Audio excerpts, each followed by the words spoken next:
Bienvenidos a este último módulo de la formación de maestras de preprimaria de Panajachel, que está, bueno, de Sololá en general, que está siendo apoyado por PAMI. Ha sido un placer para mí compartir desde este espacio. Les comparto que he tenido incluso oportunidad de leer sus trabajos, oportunidad de revisarlos, de leer lo que han escrito, y mucho de lo que vamos a hablar hoy de pronto son reflexiones que vamos a ir trayendo del módulo de lectura y escritura que ustedes tuvieron la oportunidad de cursar en el último módulo que se les compartió. Si alguien tuviese alguna duda específica, algo que quisiera compartir, preguntar, saben por favor que pueden escribirme a mi correo. En algunas ocasiones se los he brindado, posiblemente hoy se los vuelva a brindar para que ustedes tengan mis datos para cuando me quieran consultar algo lo puedan hacer sin ningún problema. Así que, qué alegre saludarnos. Vamos a tener este módulo. Esperaría yo, como siempre les digo, cuando lleguen acá, que hayan avanzado ya en el ejercicio práctico 1. Este ejercicio práctico 1 tiene vinculación y relación con la activación de conocimientos previos. Entonces, si ustedes no han trabajado todavía el ejercicio 1, les pido por favor que regresen a su carpeta, al documento guía, y ahí pueden ustedes saber en qué orden tienen que avanzar. El orden es muy importante porque uno lo ha diseñado para que ustedes puedan tener un aprendizaje óptimo y que realmente ustedes puedan disfrutar el proceso de aprendizaje que desarrollan en estos módulos asincrónicos.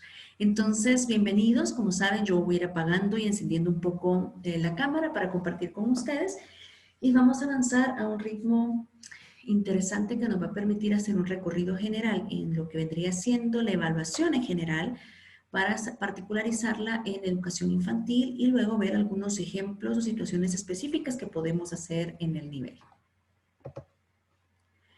Vamos a empezar entonces con algunas cuestiones interesantes a entender. Vamos a empezar analizando un poco cuáles serían las definiciones de la evaluación o qué entenderíamos nosotros por evaluar. Aquí quiero que antes de darles el concepto que les traigo para compartir, sí necesito que seamos bien enfáticos, o yo por lo menos ser enfática con ustedes, con respecto a que evaluar no es lo mismo que calificar, ¿sí? O evaluar no es lo mismo que asignar un punteo, que certificar el pase de un nivel a otro nivel. ¿Por qué soy bien categórica con esto? Cuando las instituciones educativas del nivel infantil piden asesoría con respecto a evaluar, regularmente están pensando en notas, en calificaciones, en cómo promover o no a un niño de grado, que es algo muy común ahora, incluso con esta cuestión de la pandemia, entender si los niños se promueven, si no se promueven, cómo se podría pensar o entender que un niño ha aprendido o no en las condiciones actuales. Entonces, es importante entender que evaluar no es lo mismo que calificar. En el caso de calificar, me voy a ir primero a ese rubro. Calificar en realidad es asignarle una ponderación, un punteo a cierta habilidad o ciertos conocimientos realizados. Esto no significa que se haya evaluado en sí o se haya hecho todo el proceso de la evaluación, que es un término profundo y que incluye varios aspectos que debiesen de cumplirse. Entonces, no vayamos a confundir estos dos términos. Es importante que los tengamos presentes y que no los confundamos ni los mezclemos. Voy a empezar entonces compartiéndolas acá un poco. Voy a cerrar un momento mi cámara, que es la evaluación. No voy a hacer una lectura, voy a cerrar cámara para que ustedes puedan leer si así ustedes lo prefieren, pero en realidad quiero contarles que evaluar, ¿sí? Evaluar es recopilar la información, es reunir datos interesantes o importantes que me van a permitir a mí darle seguimiento, continuidad y fortalecimiento a algunas habilidades o procesos de cada uno de los estudiantes. Entonces, ustedes igual van a tener esta presentación de apoyo y la pueden revisar cuantas veces así lo necesiten. Pero ¿qué es lo que permite la evaluación?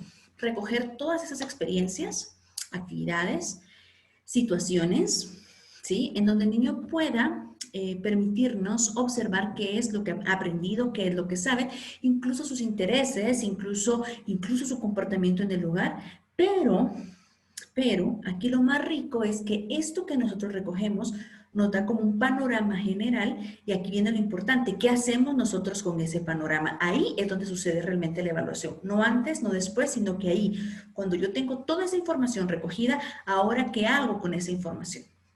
Cuando nosotros calificamos, que era el término que recién les explicaba, uno de los problemas es que tenemos toda esa información y empezamos a asignarle una ponderación o un punteo a cada uno de los elementos sin haber hecho un proceso de evaluación real.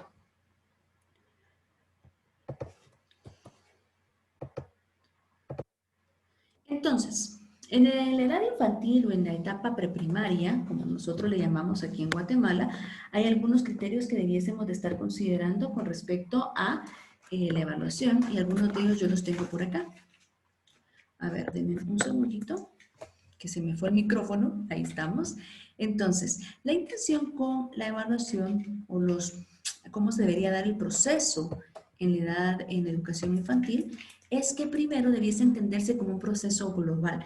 Y creo que de eso ya hemos hablado bastante en algunos otros momentos o encuentros, o por lo menos yo lo digo muchísimo, que tiene que ser que esté todo incluido en esa misma valoración. No podemos empezar a evaluar únicamente por áreas, por habilidades, por temas, sino debe ser algo global. Incluso al estar refiriéndonos a la edad infantil, es importante entender que esta globalidad también implica sus emociones, su cuestión familiar, su contexto, qué está pasando alrededor, por ejemplo, en este momento, con la cuestión de la pandemia y con que cada vez nos acercamos más a un fin de año, sin tener mucho docente la claridad de cómo es la promoción de sus estudiantes. Quizá no es el caso de ustedes, pero sí es el caso de muchos docentes que no logran encontrar herramientas o el apoyo tecnológico, o los estudiantes no tienen ese apoyo tecnológico o esas herramientas.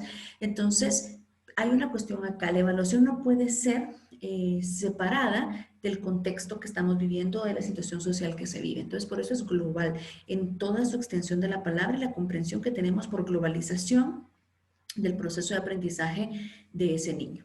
Por otro lado, se dice que tiene que ser continua. Cuando se dice que tiene que ser continua, quiero que seamos claros en algo. No es que tengamos que estar evaluando, por ejemplo, muchas veces dicen es continua porque evalúo todos los viernes a un examen corto y entonces a partir de ahí, no. Cuando se refiere a que es continua, nosotros como docentes regularmente esto lo hacemos sin necesidad de tener un documento o algo que nos reglamente o que nos diga que tenemos que estar observando y evaluando a nuestros estudiantes. La continuidad que nosotros damos a ese proceso es prácticamente parte de nuestra formación docente, es parte de nuestra esencia y prácticamente nosotros sabemos que tenemos que constantemente analizar, observar y revisar los avances de nuestros estudiantes. De esta cuenta es que se dice que es continua, de la manera en la que nosotros nos acercamos, observamos, acompañamos. No necesariamente tiene que haber un papel escrito, no necesariamente tenemos que someter al niño a una condición de exámenes todos los viernes o dictado todos los lunes. No digo que se haga o no, sino que digo que eso no es necesariamente el concepto de evaluación continua. La idea es que a partir de lo que yo estoy observando constantemente voy tomando decisiones con respecto a lo que quiero hacer con ese proceso. Si el proceso está fluyendo, si todo está muy positivo, si los estudiantes efectivamente están aprendiendo, entonces de pronto yo podría decir que vamos bien y que no requiere ajustes. Si al contrario yo voy observando estudiantes que no están motivados por aprender, que están teniendo dificultad para responder las pequeñas consignas que yo les doy, que se muestran apáticos a los aprendizajes que estamos generando, yo podría entender que esta evaluación continua que estoy haciendo el proceso me indica que debo hacer pequeños ajustes, aunque no haga ajustes en el punto de llegada, que en este caso sería la competencia que quiero alcanzar, sí debiese ser ajustes en la forma de entrega de la propuesta pedagógica que estoy trabajando. A eso se refiere el concepto continuo, no necesariamente a exámenes, porque la parte de los exámenes entra más en la idea de calificación que de evaluación.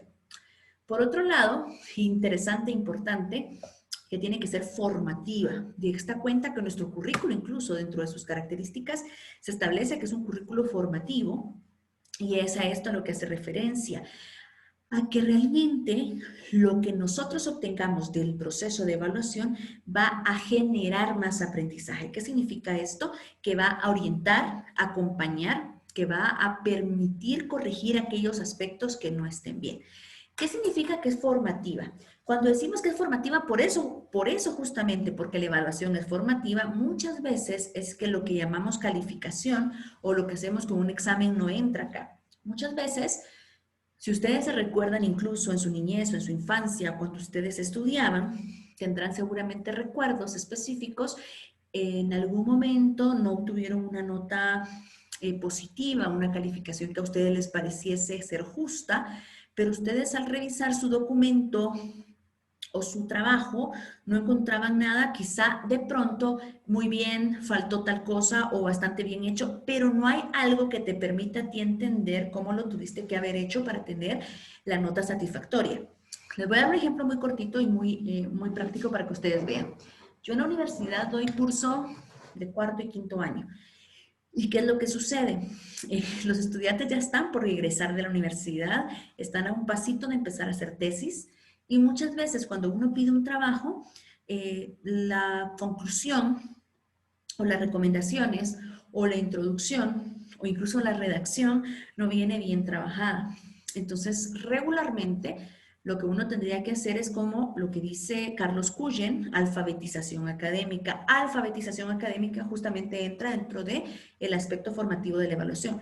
¿Qué significa esto? Significa que no solamente le vas a decir no está bien redactado o te falta redacción, o así no se hace una conclusión o no se hace una recomendación, sino que prácticamente vas a acompañar a ese estudiante para que alcance la habilidad que tú estás esperando, aunque esa habilidad no corresponda a tu nivel o área de formación. Entonces, en este caso, el curso puede ser otra cosa y no redacción, pero si al estudiante se le está dificultando la redacción, tu carácter de evaluación, considerando el criterio de formación o de criterio formativo de la evaluación, implicaría que tú acompañes, asesores, guíes y orientes a este estudiante para que tenga un mejor desempeño o un mejor proceso. En resumen, las tres características que aparecen por acá, o estos tres principios o características, son para cualquier proceso de evaluación, no importa para qué nivel, es global, en resumen, es continua y es formativa.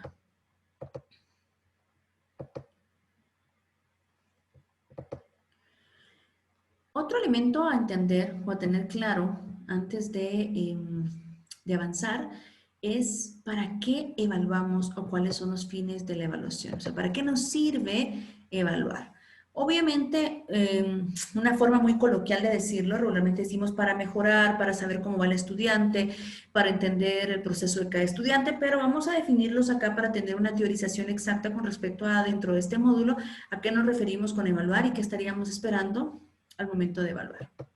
Como ustedes pueden ver en su pantalla, evaluar permite conocer en qué grado se han conseguido los objetivos, los criterios de evaluación, las competencias, las habilidades. Aquí cuando yo coloco objetivos no me estoy refiriendo a los objetivos versus competencias, sino me estoy refiriendo a objetivo como la palabra coloquial objetivo. Aquello que nos planteamos inicialmente, sea lo que sea que nos hayamos planteado, conocer qué tanto se alcanzó o qué tanto no se ha alcanzado.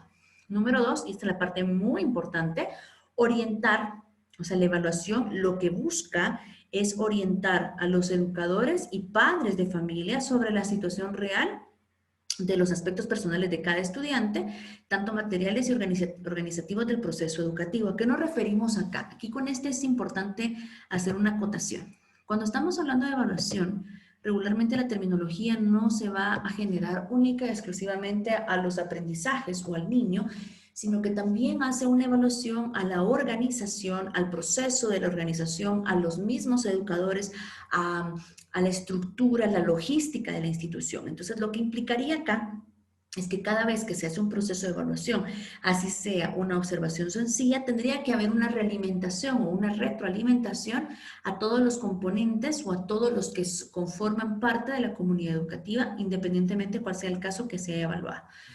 Por otro lado, diagnosticar las posibles deficiencias del proceso. Imagínate aquí como docente que tú te das cuenta que algo no está yendo bien. Entonces, definitivamente lo que buscas es modificarlo, es darle más fuerza en los elementos que tú veas que no están bien trabajados antes de que sea un fracaso por completo. Esto es quizá lo que muy pocas veces se hace a nivel general. En Guatemala, como en otros países de Latinoamérica, hay una constante en el pensamiento de la educación. Es posible que no sea el caso de ustedes, estoy segura que no es así, pero muchos docentes sí lo piensan así y es probable que ustedes hayan cursado con docentes que lo piensan así, que creen que el fracaso estudiantil es el éxito docente. ¿A qué me refiero con esto? A que entre más estudiantes fracasen en tu propuesta pedagógica, mejor trabajo estás haciendo tú como docente. ¿Por qué? Porque eres exigente, porque les cuesta pasar contigo, porque tú si no vas a dejar pasar cualquier cosa sencilla que otros profesores sí dejan, pero está como esta constante y en la universidad sigue pasando, en la educación primaria pasa mucho, en primero primaria pasa bastante y en preprimaria también está pasando en muchos sectores y regiones. Esto es todo lo contrario que tendría que pasar. Si tú estás haciendo una evaluación constante, tendrías que saber que las cosas no van bien y tendrías que modificarlas. Esto significa entonces que si tú a medio proceso te fijas que la estrategia que estás utilizando, los recursos, los materiales, no te están llevando a buen puerto, lo ideal sería modificar la estructura. Modificarla, cambiarla de tal manera que sea la mayor cantidad de estudiantes los que tengan éxito con la propuesta que tú les estás brindando. Por otro lado, a ver, limpia un poco la pantalla que había dejado marcado. Así no nos confundimos en dónde vamos. Por otro lado, mejorar la intervención de cada elemento. Cuando decimos de cada elemento, estamos hablando de la práctica pedagógica, la infraestructura, los docentes. Ojo acá, porque evaluación también implicaría tener un proceso de acompañamiento pedagógico para supervisar, para revisar, pero ante todo para acompañar y guiar las puestas en prácticas de los docentes. Esto significaría que sería una evaluación completa en donde están todos acompañados y no solamente los estudiantes, sino que incluso también la posibilidad de tener una consultoría o una asesoría externa. En el caso de Guatemala hay ciertos intentos ya de estas prácticas de acompañamiento a través del SINAE. Sin embargo, no es algo real todavía, no es algo que se esté desarrollando todavía. Pero la idea es esa, que todos los elementos o que todos los que participan en el proceso de aprendizaje de la institución tengan una figura de acompañamiento, un lugar en donde ellos establecer comunicación, apoyo y estrategias para orientar cada vez mejor sus propuestas pedagógicas. Y obviamente, un fin interesante, que es de pronto el que más nosotros decimos o el que más conocemos, es que la mayor cantidad de los niños puedan entender, puedan comprender y ante todo puedan aprender de lo que nosotros estamos considerando como necesario para su etapa de vida.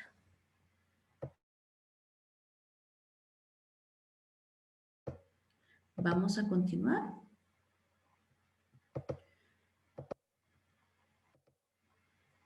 Muy bien. Ay, me quedó aquí algo. Lo borramos ahora mismo. Bueno, quiero que continuemos con las funciones de la evaluación. Si ven, en este momento estamos en la parte más teorizada, pero es importante antes de avanzar con algunos elementos ya más específicos de la educación infantil. En esta parte teorizada, o más teórica de conceptos, quiero que veamos cuáles debiesen de ser siempre características para lograr cumplir las funciones de la evaluación. Es decir, acabamos de leer cuáles son las funciones, ahora tenemos que saber qué hago para cumplir con esas funciones. ¿Qué tengo yo que hacer para decir que estoy cumpliendo con esas funciones? Uno, adaptada al alumno. A mí esta frase siempre me hace mucho ruido porque regularmente decimos es un proceso donde el niño es el centro, donde el niño es, pero son pocas veces que realmente sucede. Regularmente la evaluación viene pactada del CNB o del currículo específico, viene pactada desde lo que el docente espera que el estudiante aprenda y muy pocas veces adaptada según las necesidades y requerimientos de los niños. En este término de adaptación, se incluyen todos los niños que tienen una necesidad educativa como los que no. ¿A qué se refiere esto?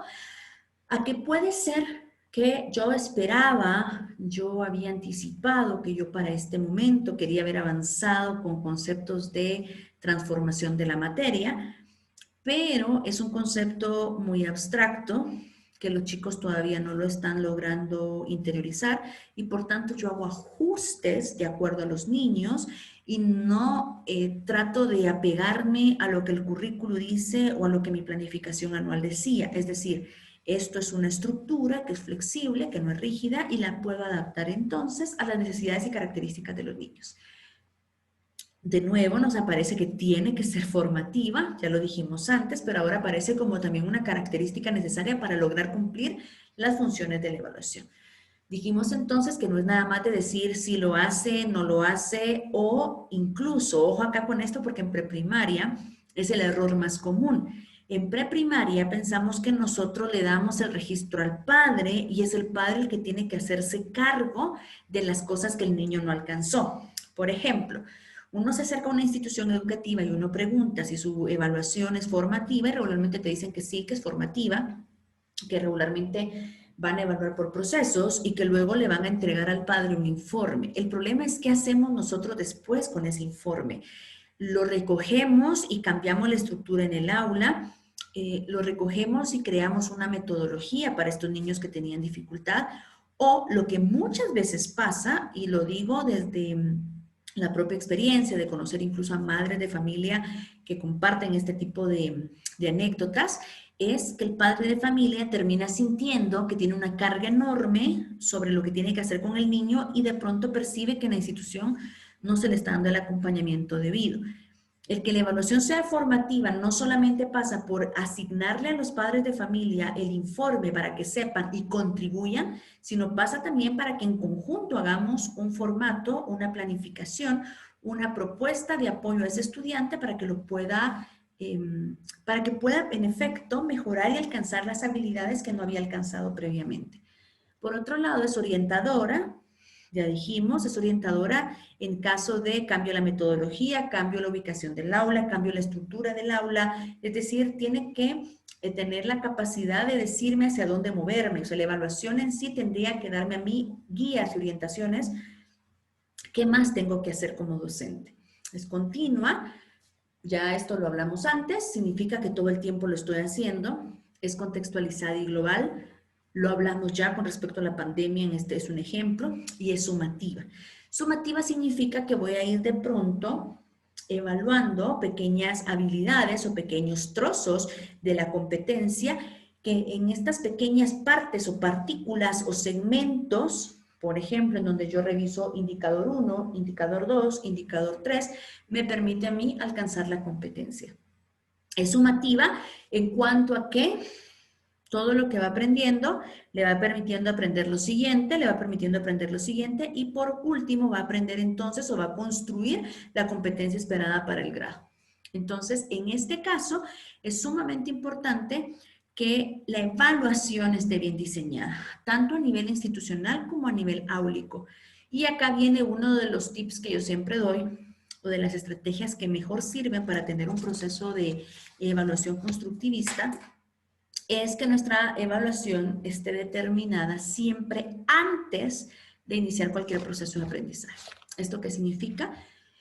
Que yo debería de, por ejemplo, si mi colegio o escuela donde yo trabajo se trabaja por unidades y entonces tengo mi año dividido en unidades, que ese fuese el caso, yo tendría que establecer no solamente qué voy a trabajar por unidad, sino qué voy a evaluar por unidad. Y ojo acá, no es que voy a evaluar el perro, el león, el gato, el tiburón, la manzana, la piña, porque ahí son contenidos. Es si voy a evaluar discriminación visual, si voy a evaluar sentido propioceptivo, si voy a evaluar desarrollo vestibular, si voy a evaluar funciones ejecutivas, es establecer con precisión qué es lo que voy a evaluar.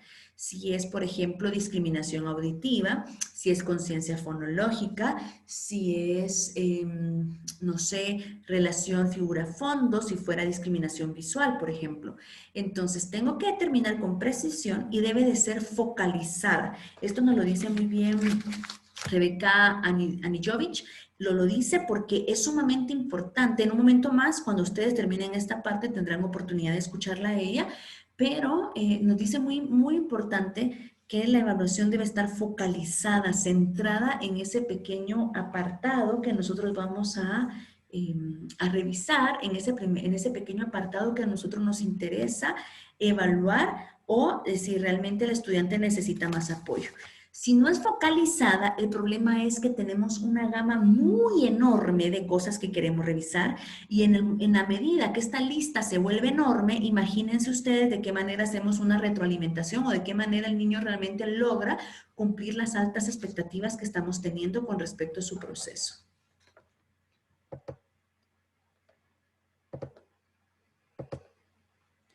Y bueno, vamos a avanzar en esta última parte.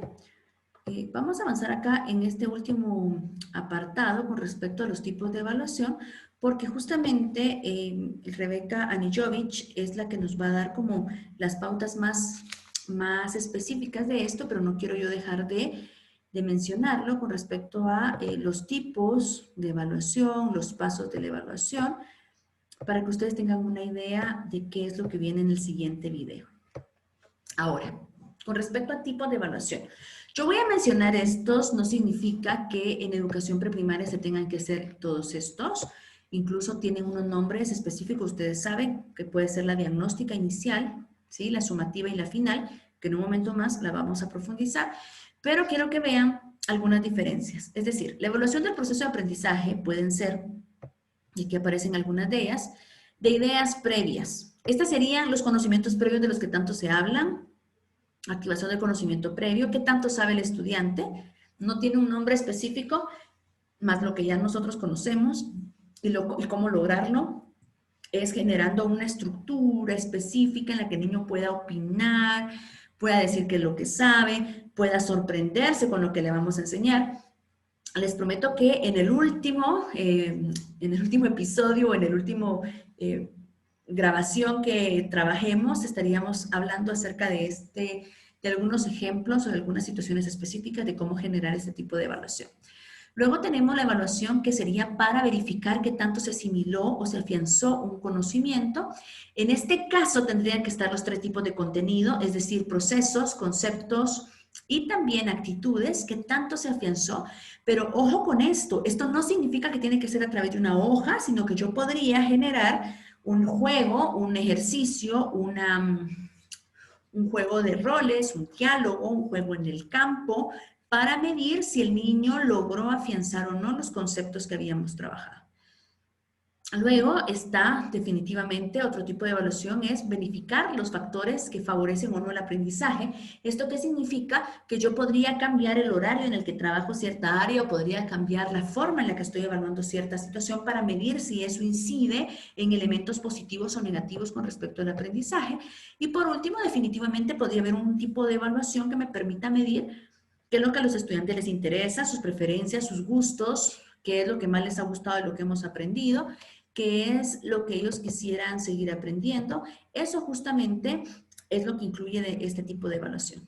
Definitivamente la evaluación, esto lo dije hace un momento, pero lo coloco aquí gráficamente para que ustedes lo vean, incluye todo lo que tiene que ver con la institución educativa. Cuando nosotros hablamos de evaluación infantil o evaluación en educación infantil, no hablamos nada más de los niños, no hablamos nada más de qué aprendieron y de qué no aprendieron, sino que hablamos en realidad de todo. Hablamos de la organización, la logística, el liderazgo de los directivos, la organización que tiene el equipo directivo y el liderazgo. ¿Estamos o no atendiendo a la diversidad? ¿Qué sucede con nuestro currículo oculto? Incluso hemos corregido situaciones del currículo oculto, estamos avanzando en buena medida.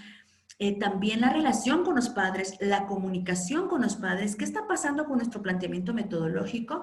Y para este tipo de evaluaciones se pueden hacer círculos de crecimiento, se pueden hacer reuniones bimensuales o trimestrales, se pueden hacer reuniones semestrales, incluso en donde cada uno de los maestros da su aporte, da su idea, qué nos ha funcionado, qué no nos ha funcionado, y son muy ricos y necesarios para el proceso del desarrollo de la evaluación. ¿Por qué? Porque si nosotros solo estamos considerando al niño y su aprendizaje, no estamos considerando su ambiente, su contexto, incluidos los padres. escuelas para padres, acompañamiento para padres, debiese estar incluido dentro del paquete de educación infantil. Muchas veces estamos centrados en ese niño que no aprende a hacer el trazo de la línea horizontal o que no aprende los conceptos o que confunde los colores y estamos dando una y otra vez en su proceso de aprendizaje, en el cerebro, en el niño, y no estamos revisando qué está pasando alrededor. ¿Habrá una condición emocional? Muchas veces sí lo hacemos, pero la vorágine del proceso, el que hay que entregar notas, el que ya tenemos que avanzar, el que los contenidos, en el que el vocabulario, hace que todo este deseo de querer ayudar muchas veces desaparezca en los docentes, porque la presión de la calificación que vamos a asignar, de haber avanzado todos los contenidos que tendríamos que avanzar, muchas veces hace que no entendamos realmente el proceso general o el proceso de evaluación en total o en su globalización como debiese de ser. Y bueno, aquí sí llegamos a la parte en donde va a ser Rebeca Nejovic, se las presento en un momento más en un video.